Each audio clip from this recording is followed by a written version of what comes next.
Hello everyone, and welcome back to the 4th episode of the GenSquare series.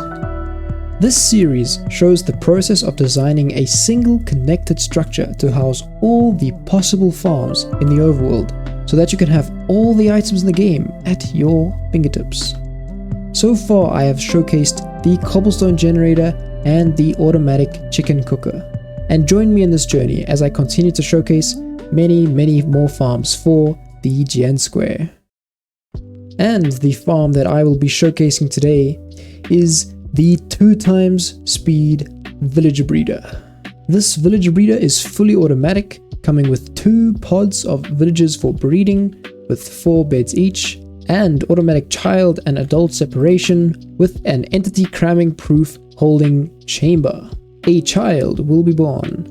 The child will fall down into the trap trying to get to the beds, and it will get stuck in this chamber over here. And once it decides to grow up, it clips with the trapdoor above it and gets stored in this chamber right above over here. And right next to the chamber we have a chest where you can put your minecarts and a button where you can automatically collect any villager that you would like to send elsewhere, just like so. And when you inevitably start collecting far too many villagers, well, that's when I have the on and off switch, which will stop the villagers breeding and will prevent you from lagging out your entire server or world. This village breeder should produce about 24 villagers per hour if you manage to sleep every night, and of course this design is by me. Alright, so let's talk a little bit about how this design works. Alright, so in each village pod we have a 7x7 plot of land, which in this case is carrots, and we have 1 farmer villager busy working. And what happens is that the farmer villager will farm up the carrots, and he will throw the carrots to the other villager. And once the other villager starts receiving carrots, they will begin to start breeding if they have enough beds available. So what we have here is a 4-bed setup. And then there is also this trapdoor over here, which prevents the villagers from actually getting to their beds over there, even though they still think they are able to reach it.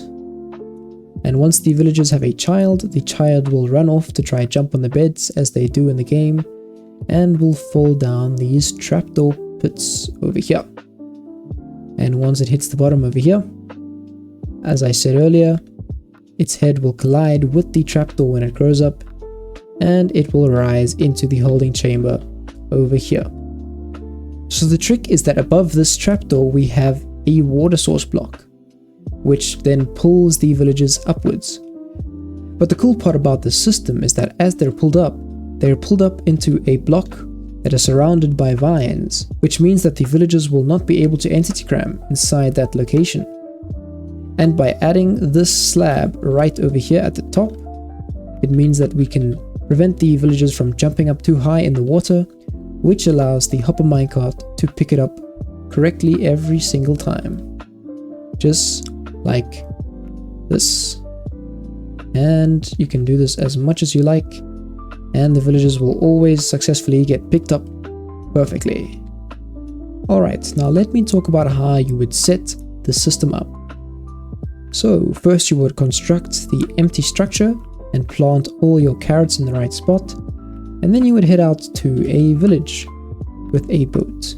You would find yourself a couple villagers and then nudge them into the boat like this, and what you can do from there is hop in a boat yourself, and a special new addition in the new 1.21 updates, you can attach a leash to a boat like that. And what you can do, you can tow these villagers around wherever you go. I'm really glad that they added this extra little feature into the game. And once you've towed your villagers over to the breeder, a nice little trick you can do is pull her up with the lead attached to the boat, and all the villagers will follow you straight up. Just like this. And you can be very careful, you can shift your way around the tower, and you could bring the boat right on top of the roof of the breeder. Just like this. And all you have to do now,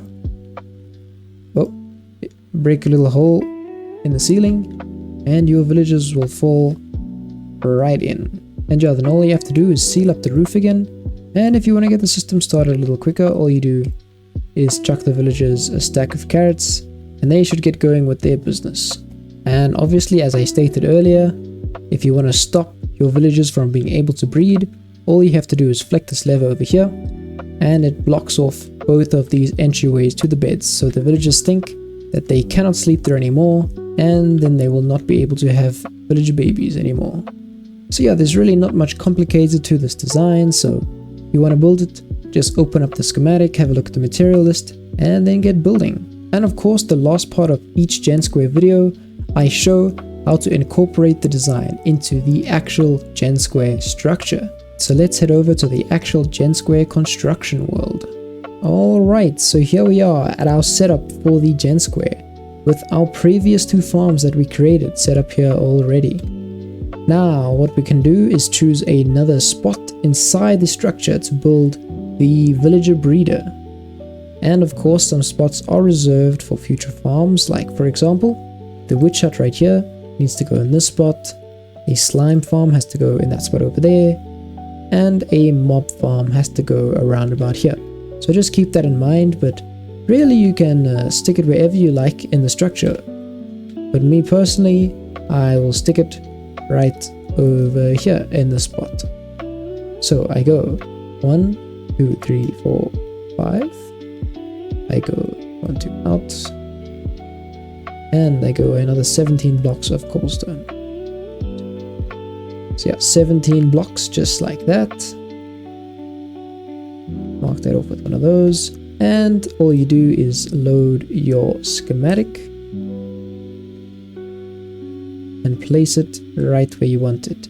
And you're allowed to rotate it as much as you like because it is a rotational design. So now everything is positioned perfectly. And all you have to do now is go and construct it. And obviously I will not construct that right now. So yeah, I will just paste it in. Just like that.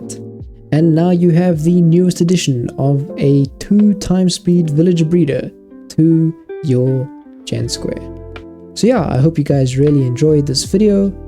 And remember to please check out some of the older videos I've made explaining what the GenSquare is, what the vision for it is, and of course keep up to date with the videos that I will be releasing in the future. And I'm aiming for a schedule of a video every Friday, so yeah, please remember to look out for that.